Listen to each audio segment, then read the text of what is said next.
All right, what's going on, YouTube? Today we're gonna take a look at what it takes to do a timing overhaul and a few upgrades on the Audi B8 series in general. Now, my 2013 A5 had some weird issues going on, but today I'll show you what it takes on how to solve those. All right, so how did I end up in this mess?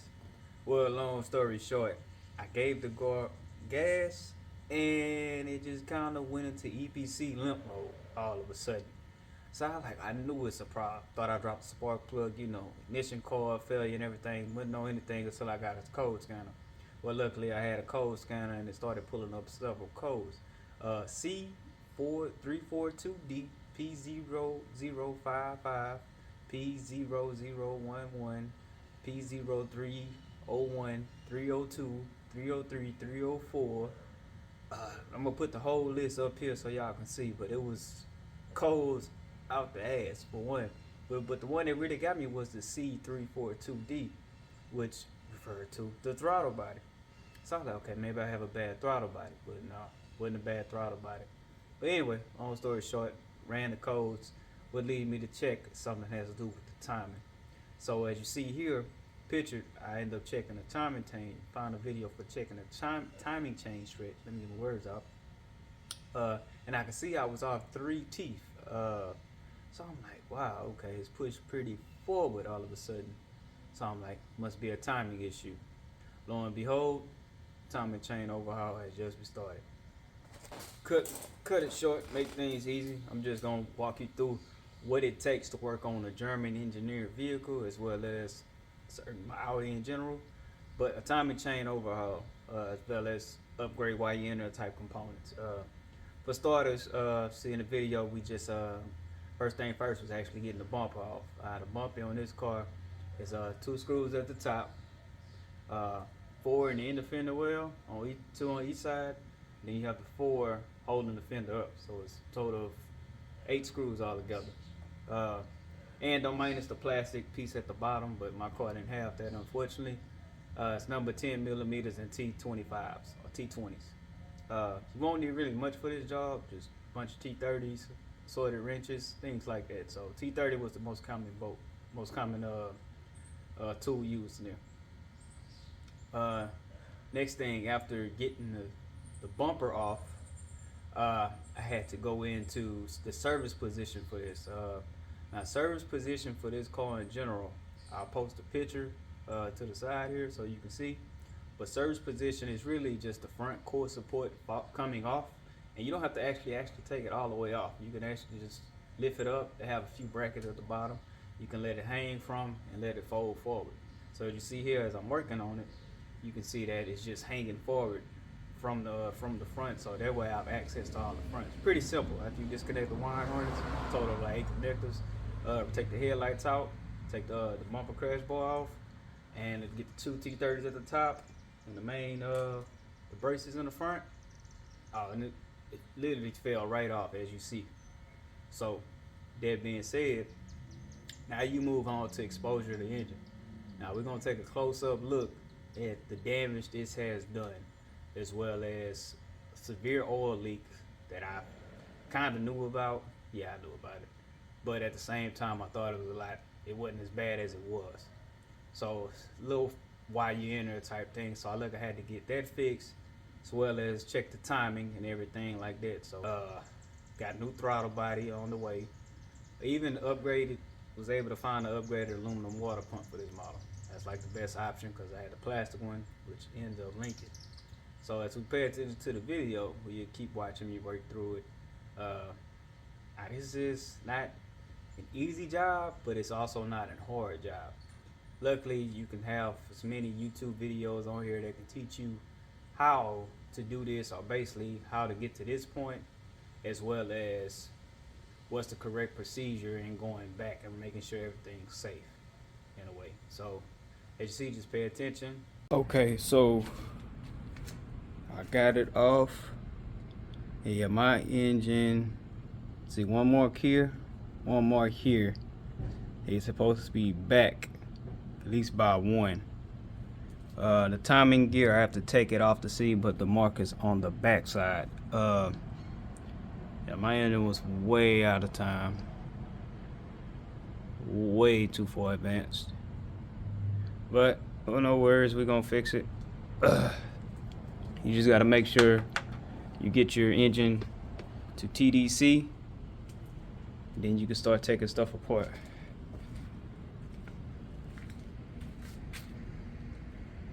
Alright, YouTube, so almost there. As you see, first chain, balance shaft. This one has to line up in a certain order. I'll put a link in it to get it to where you need to be, but pay attention. This right here lines up with this one right here, okay? As you see.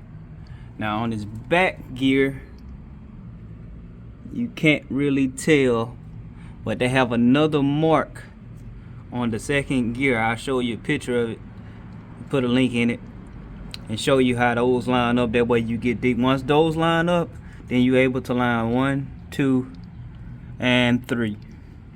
And that'll be all she wrote for the balance shaft chain. Alright. Timing is done. Everything still looks fine. One thing you got to note when putting this tensioner on, just be mindful that it's gonna be tight. So if you see me on the video previously grabbing the screwdriver to pry it in there, but yeah, it was pretty tight. My mark still lined up down here. The oil pump, you don't really have to worry about this one, but this one, my measurement still right. Still got tension on my chains. So everything went just fine.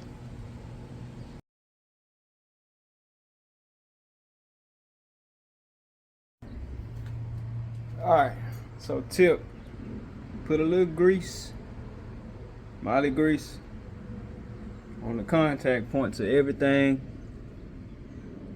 Just prevent hard starts of anything and let everything kind of like slide into place. So that's a quick tip. So everything's back together. Went together just fine.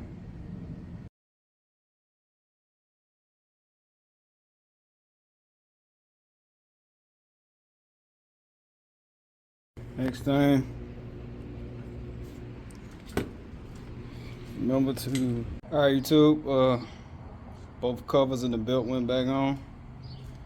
So I did all the bolts, torqued them down, and yeah, it's back together. Nothing looks out of place, so let's get the water pump on and see what's gonna happen. I post a link to the video that helped me learn how to time the motor that I do have. This is 1.8 Volkswagen Audi engine as well as 2.0, so they're pretty much the same. But if you pay attention to what I'm about to show you, just be mindful that it does work, and it worked right off the bat. So I'll show y'all. 1 second. All right, now if I show y'all my timing gear, if you can see it, the keyway for this shredded. So I didn't do everything for no reason. But turns out I just got bad coil packs. I got some new ones on the way. Should be arriving this morning. And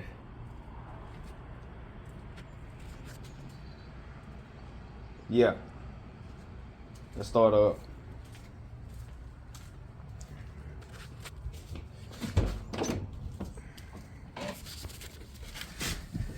Check this out.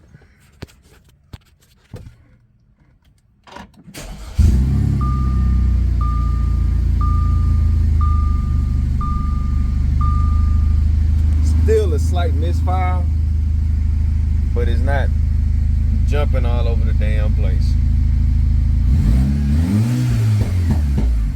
Super responsive. So I just had bad coil packs and spark plugs with a severely timing gear. So like, everything's fine to me.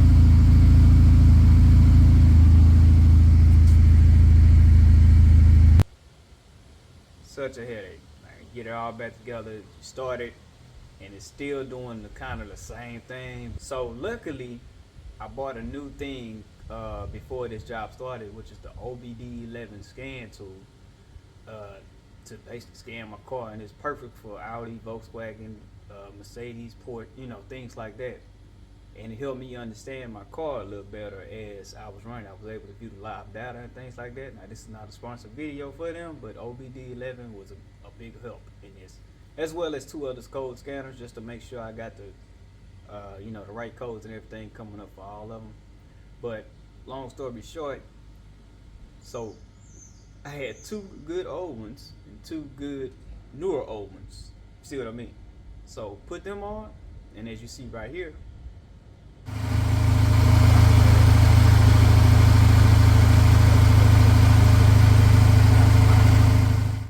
but that's just a little talk through of the overhaul process of what this requires, as well as a video showing me doing it, and as well as what to be prepared for when you have to do this type of job on your Audi or your Cadillac, anything, BMW, anything. So it's not as hard, but you want to make sure you have the right tools, oil changes, coolant, all that. Be prepared for even gasket. Follow me on the bill. Tune in for more. Be sure to hit the merch channel as well. And thank y'all for watching. Tune in for more mechanic beat, cars and stuff. Thank y'all.